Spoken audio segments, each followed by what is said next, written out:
סגן אלוף סלמן חבקה, מג"ד 53 בעוצבת ברק, נפל במהלך הקרב בצפון רצועת עזה.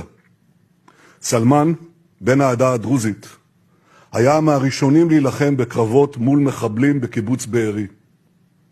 הוא סיפר על הרגעים שבהם הטנק שלו פרץ פנימה לקיבוץ. הוא כתב, הבנתי שברגע שאנשים שמעו את הזחלים של הטנקים, פתאום היה להם רגע של ביטחון. הוא ברגעיו האחרונים הביא רגע של ביטחון.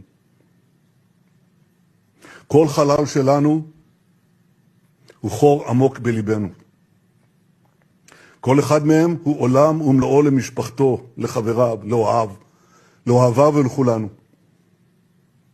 כל אחד מהם הקריב את חייו למען חיינו.